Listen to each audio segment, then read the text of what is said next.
જય માતાજી મારી નાયક અમે જઈ રહ્યા છે વડોદરાથી સ્ટેચ્યુ ઓફ યુનિટી, જે આપણા આખા ગુજરાતના અંદર સૌથી મસ્ત જગ્યા છે ફરવાની, અને અહીંયા સરદાર વલ્લભભાઈની સૌથી મોટી મૂર્તિ છે.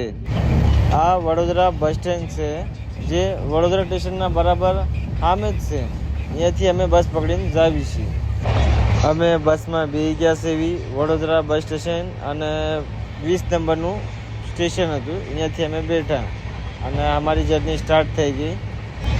પછી એની બાદ અમે બસમાંથી ઉતર્યા રાજપીપળા ગામ, અને અહીંયાથી અમે રિક્ષા પકડીને અમે અહીંયાથી નીકળ્યા. અહીંયાથી 15 કિલોમીટર આગું હતું રાજપીપળા ગામથી.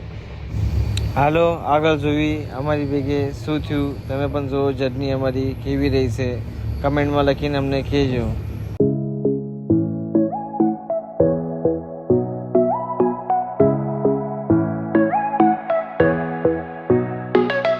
અહીંથી અમે જઈ રહ્યા છીએ આ સરદાર સરોવર તરફ જવાનું છે. 14 કિલોમીટર બાકી રહ્યું છે આપણી જાતની.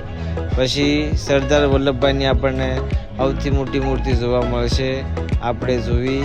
હાલો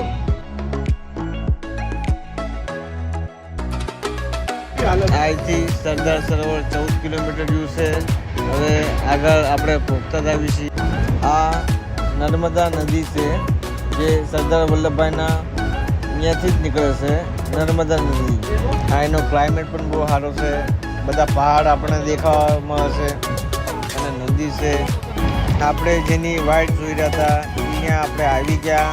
આ છે સરદાર સરોવર. આ એમની મૂર્તિ દેખાઈ રહી છે, જે બેક સાઈડથી છે. અહીંયાથી આપણે હાલાત આવી છે આગળ. હાલો આગળ જોઈ. રિક્ષાવાળા ભાઈ અમને એકતાનગર સ્ટેશને ઉતાર્યા, જે અહીંયાથી 1-2 કિલોમીટર છે, પણ અહીંયાથી બસ બધી ફ્રી છે.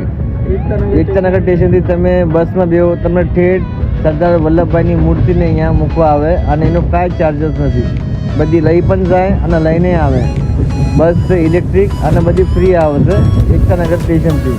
અહીંયાથી આપણે બેસી જવાનું, અને બેન કરીને સરદાર વલ્લભભાઈની મૂર્તિને અહીંયા આપણે મૂકી જાય, અને અહીંયાથી પાછા લઈ પણ જાય. આ છે સ્ટેચ્યુ ઓફ યુનિટી.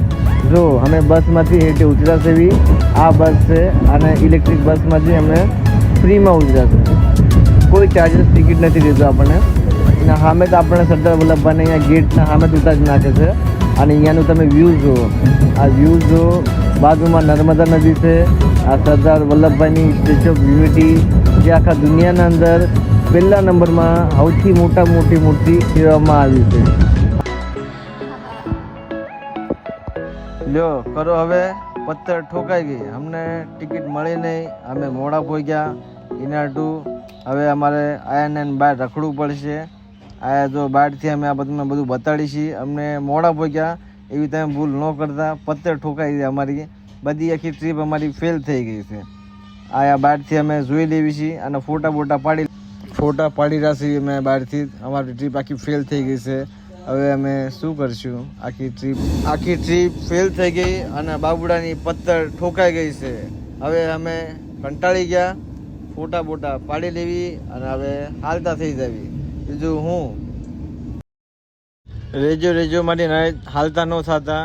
કારણ કે અમે અહીંયા પૂછ્યું, તમને ઘણા જણાએ કીધું કે રાતે નાઇટ શો ચાલુ થાય છે, જે સરદાર વલ્લભભાઈની જે પૂતળા માથે આખો લેઝરનો શો થાય છે. એ જોવાનો રહી ગયો હતો. એના ટુ અમે પાછા રહી ગયા. પાછા જો અમે 1-2 વિડીયો પાડ્યા છે. આ સરદાર વલ્લભભાઈની મૂર્તિ જો. હવે અમે 7 વાગે શો ચાલુ થવાનું છે, તો 7 વાગ્યા સુધી અમે અહીંયા રહીશું, અને એ શો જોઈને જ જઈશું. કારણ કે અમને ટિકિટ તો મળે નહીં. અહીંયા પથ્થર ઠોકાઈ ગઈ. હવે એ શો જોઈને કરીને કાંક તો અમે ટ્રીપનું વસૂલવાળે. એના ટુ અમે અહીંયા રહી ગયા છે.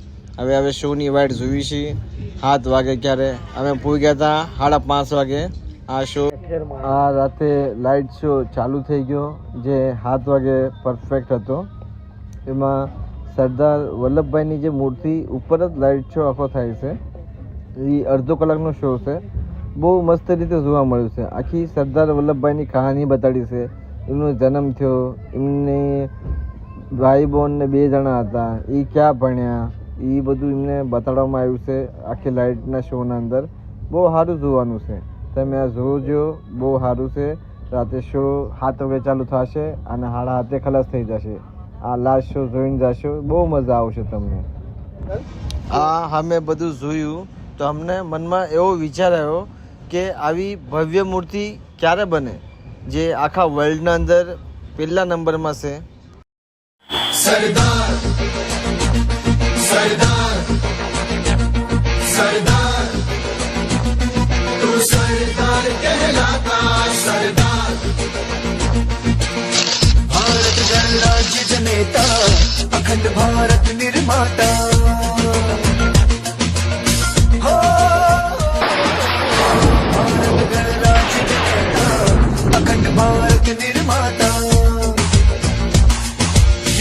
किसानों का नेता तू भारत भाग्य विधाता तेरी हो बात जन जन का साथ तू लोह पुरुष कहलाता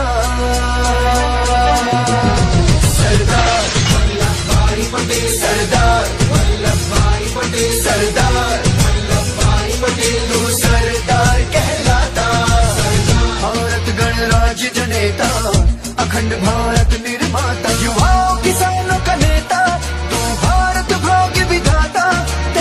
हो बात जन जन का साथ तू लोह पुरुष कहलाता सरदार वल्लभभाई पटेल सरदार वल्लभभाई पटेल सरदार वल्लभभाई पटेल तू सरदार कहलाता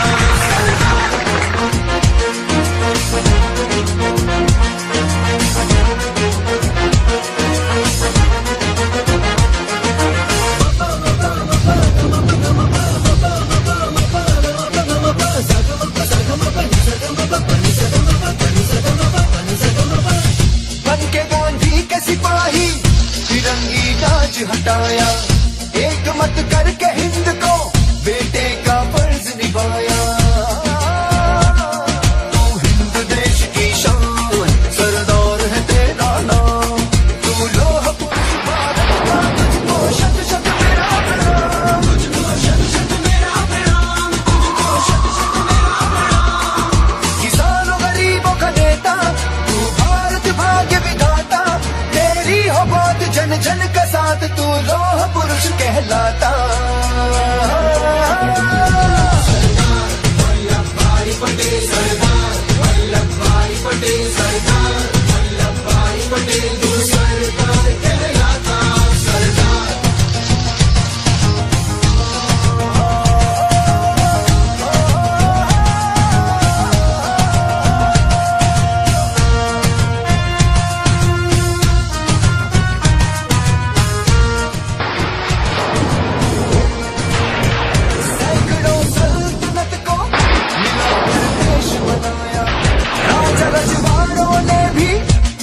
बलिदान